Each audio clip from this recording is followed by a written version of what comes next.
In this video, I will be taking you through my ultimate Star Wars ranking in the form of a tier list, which I will obviously rank the projects within the tiers of the tier list so you can see what my actual ranking of every single project is.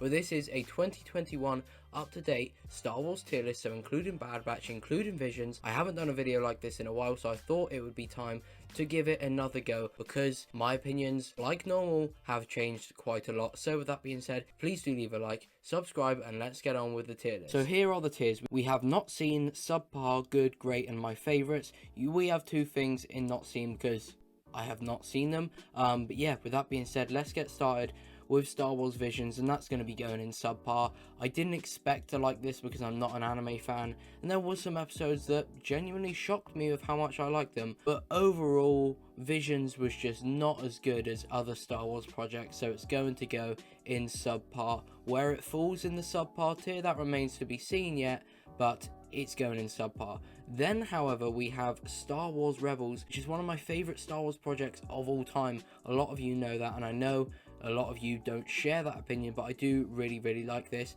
My opinion is so raw and pure on Rebels because I didn't know what anyone thought about this series when I first watched it. Unlike something like Resistance, for example, because I watched that after I'd already been told that it wasn't very good, meaning that I was more likely to dislike it. But my Rebels opinion is very pure and just what I think. I can't help what I think. I really like it, so it's going in my favorites. Then we have Bad Batch, which I think is good. It's not great, it's not one of my favorites, but it's also not subpar. I think the Bad Batch is okay. It's definitely better than multiple of the things that I'm seeing below it, but it's really not going to be that high on my tier list. There's too many episodes that are just bland, boring, and the same as the last one for it to rank any higher. However, I am very excited for season 2 because there has been some bright moments of season 1 making me excited for the second season. And then we have A New Hope, and A New Hope is great. Like, it's a really good film. It never gets old. I still enjoy it to this day. It may not be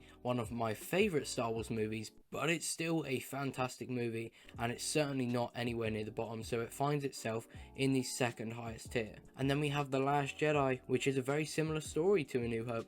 I really enjoy it. It really is up there with one of my favorite Star Wars movies. I do have a few flaws with it though, and that's why it's not going to go up there with the best of the best favorites for me that I literally find nothing wrong with. But yeah, I still find myself enjoying it surprisingly more every time that I see it. And yeah, I know that's an unpopular opinion, so we're going to move quickly on. Which will bring us to another sequel movie, which I'm also going to put in great. I like it, but around the same that I like The Last Jedi. I really do like The Force Awakens. I feel like it's one of the best examples of what I want from a Star Wars movie. Its good moments may not be up there with like Revenge of the Sith and Return of the Jedi, but it really doesn't have any bad moments. It's just a great movie consistently throughout it, which is why I like it so much. It's just a really fun entry to the Skywalker saga, so it's great. And then we have Attack of the Clones, and Attack of the Clones is either loved or hated by a lot of people, apart from me. I think it's alright and not much more than alright. Like, there's definitely some problems, but it is a really good story. It's just the execution of the story could be better, but the story is still great. I still enjoy watching this movie. There is some really fantastic moments, so it deserves a spot in good. However, then we have The Phantom Menace, which I think is subpar. I genuinely find myself getting bored whilst watching The Phantom Menace, and that does not happen often when I am watching a Star Wars movie or any movie that I've seen before that I actively choose to watch again. And obviously I want to watch The Phantom Menace again because it is still Star Wars, but yeah, I'm really not a fan of it. There is still great moments like Duel of the Fates, like the pod race for example, or really any moment with Maul and Palpatine when he's not acting as a senator, but yeah, it's still overall subpar and actually my least favourite Star Wars movie. And then we have Resistance, which is also going to go in subpar. I'm yet to finish it. I've been saying this for such a long time, but you know, there's new things to watch all the time. Like, I'm watching Hawkeye at the moment, I'm also watching Daredevil, we're about to get Book of Boba, and you know, I kind of forget about Resistance because it's not on the top of my mind because no one speaks about it, but eventually I'll get around to finishing it. But yeah, what I've seen of it so far, which is like season 1 and about 4 episodes of season 2, it's not the best. And then the Clone Wars movie, another one going into subpar. We're looking bottom heavy at the moment, but I assure you that that will change. The Clone Wars movie is basically just a bad Clone Wars arc combined into a movie. That doesn't mean that the Clone Wars is bad at all. You'll see where I put that. But yeah, it's basically just another season 1 Clone Wars arc just put into a movie, and season 1 of the Clone Wars is not that good, so it goes in subpar. It's one of the weakest entries into Star Wars. However, then we have The Empire Strikes Back, which is going in great and not one of my favorites. It may find itself moving up because I want each tier to have roughly equal amounts of things in it, so when I order my list in my actual order of how much I like it, which I haven't done yet, it may find itself being one of my favorites to try and even it out. But it is a great movie. I find it weird when I watch it because if you think about the plot, not much happens, but at the same time a lot happens, because you know there's the Hoth stuff, then Luke goes to Dagobah, and then Luke goes to Cloud City, and then it ends. And what do Han, Leia, Chewie and Lando etc do in that time? Well, they escape from the Empire, then they also go to Cloud City, and then they leave. Like, it feels like a very short story. There's not much that happens, but at the same time there's so much that happens, and it is really, really good. So it's a hard one to explain. My experience whilst watching it is weird but also enjoyable, but it's still a great movie.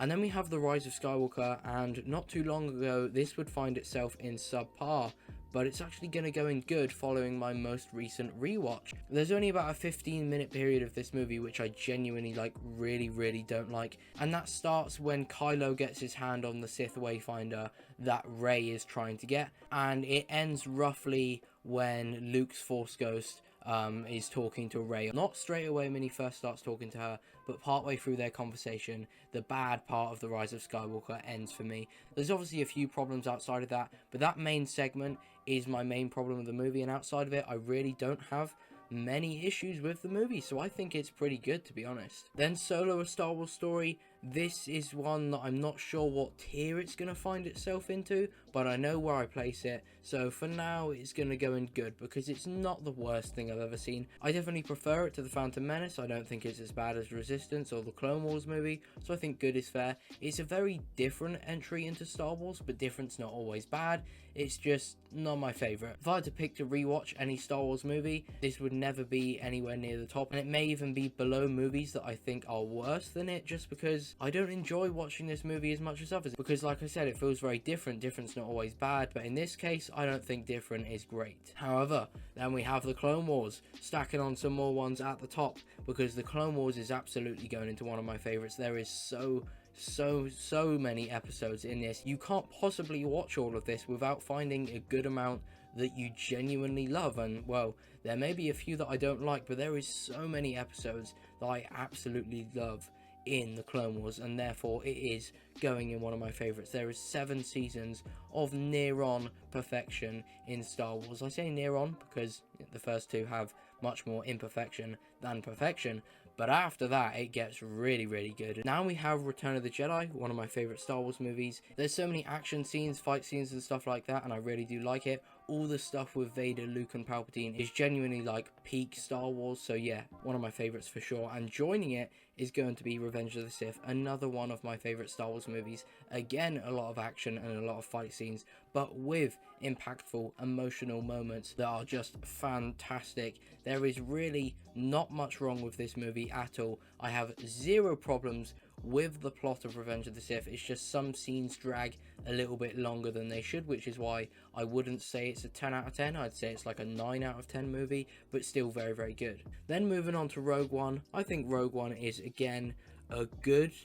Oh, actually, I think Rogue One is sitting directly between good and great. I'm going to put it in good, but I think it could find itself at the top of good. I think people give the first 2/3 of this movie a bit too much hate, and they say it's only good in the last third. I highly disagree. I think it's fantastic throughout. I'm actually going to move it to great now that I think about it a little bit more. The story of this is fantastic. It gives context to A New Hope perfectly, introduces us to new characters that are fantastic, and creates fantastic character arcs for them in just the one movie, because obviously most of the characters die. So yeah, it's very impressive that they could do this with those characters. I'm really excited for Andor following this, And moving on to The Mandalorian, that is also going to go up there with my favourites. Other than a few episodes in Season 1, there's really nothing that I don't like about The Mandalorian. And even those few episodes, they aren't like the worst things, like I still prefer them to Resistance episodes.